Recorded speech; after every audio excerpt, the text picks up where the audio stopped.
Iowa State at Texas. This is a Friday noon Eastern Time kickoff on ABC. Heavy bias here, and I'm just going to tell you it is implied. Heavy bias from yours truly.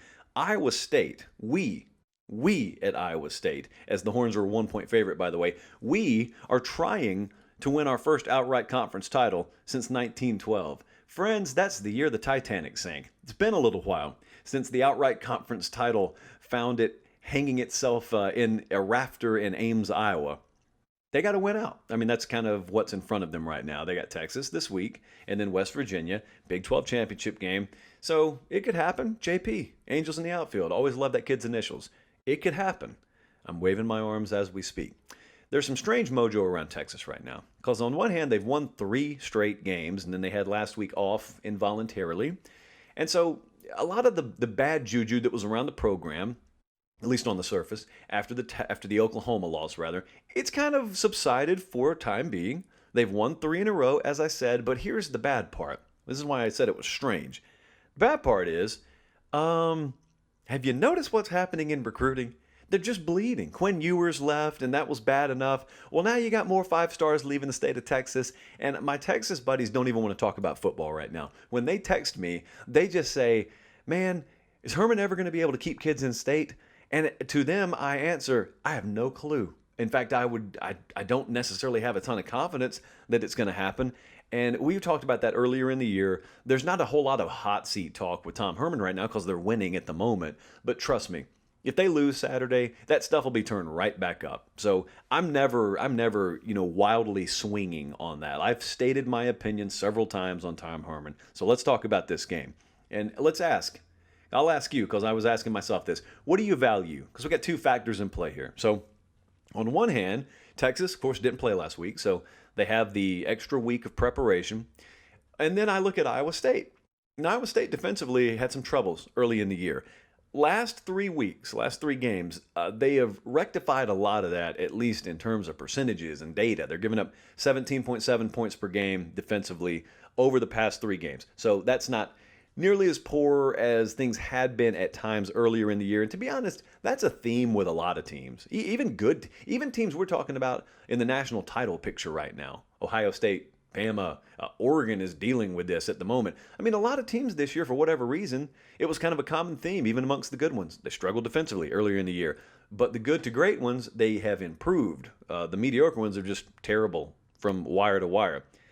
Texas has to fuse their season. That's the term that I chose to describe what Texas needs to happen here. They have to have a fusion of the season because it's been disjointed.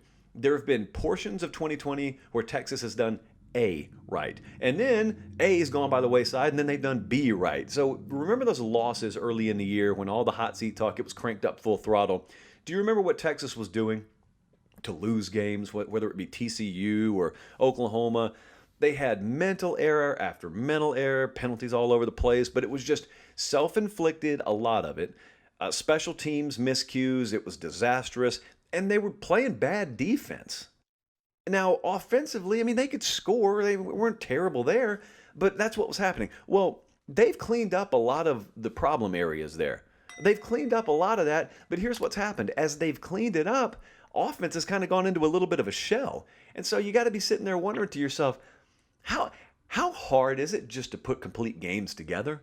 I mean, I'm watching some of these elite teams. I watch Alabama. They look like a transformer every week. They're just a machine. They just operate the same every week. Why can't we do that? Well, this is the week you need to have it happen.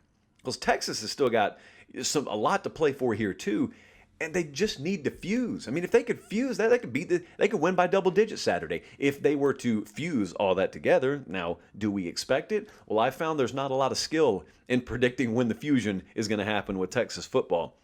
Iowa State's going to need Brock Purdy to have a really, really good game Saturday, possibly need him to have the best game he plays all season. Said that about Ian Book against Clemson. Now, this is not nearly as tall a task for the Cyclones as it was for the Irish against Clemson, even though they won. But that's kind of what you need to happen, and I'm going to tell you why.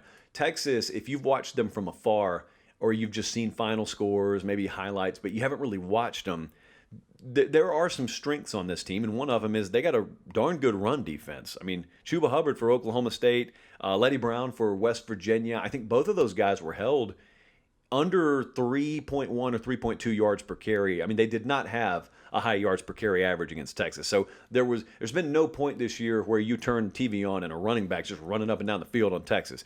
That's not the way it's been. So Brees Hall, I know at Iowa State, he's in the Heisman conversation. I'm happy to contribute to that. But I'm going to tell you right now, it'd really surprise me if we turned it on and, he's just churning up 150, 175 yards on the ground Saturday. It needs to be Brock Purdy's game. He's going to have to do it, and he's going to have to avoid the turnovers in order to do it. He's got to avoid a lot of the mistakes that Texas has made at various points this year. So, Colin, let's throw up the game capsule for this one. It is Iowa State, Texas. So many ramifications here. I'm glad this is on a Friday. I don't know if they're glad, but I'm glad it's on a Friday because oh man, the 2-day splits after Thanksgiving, always love that. The capsule looks like this. We have got the Vegas number, as I said, with Texas -1. Now, here's what I expected. You would think, if I'm running this model and I lean Iowa State as much as I do, I thought there was going to be a lot of cyclone bias here. But, I'm halfway proud of myself that my own model spit out a result that I don't want to happen necessarily. It's nothing against Texas. In fact, I pull for Texas. I long for Texas to be great. But in this particular matchup, you know how we roll on late cake. Well, we have Texas -2. So our model leans Longhorn. And since I don't have a particularly strong feel on this game personally, in terms of, where I would place a wager, I'm not betting on this game, in other words, my default setting is to roll with the model. And so I actually am going to take Texas to win the game. It pains me a little bit. And it's one of those situations where I kind of hope I'm wrong, but I'm going to take Texas to win the game. Now, here's the flip side. The flip side is that's the prediction, but if it is wrong and if it loses, I can almost assure you on our Sunday show, among the other games we're talking about, we'll touch on this game. And, I'll wave my yellow and red pom-pom a little bit, may even wear an Iowa State t-shirt, of which I have 5 now. So thank you. The collection continues to grow. But I guarantee you, in some shape, form, or fashion, we will be talking about Tom Herman, hot seat talks back, what's going to happen in Austin. All that stuff will be turned right back up to 11 because it only takes 4 quarters. You guys know that as well as anyone. So give me Texas to win. Give me Texas to cover.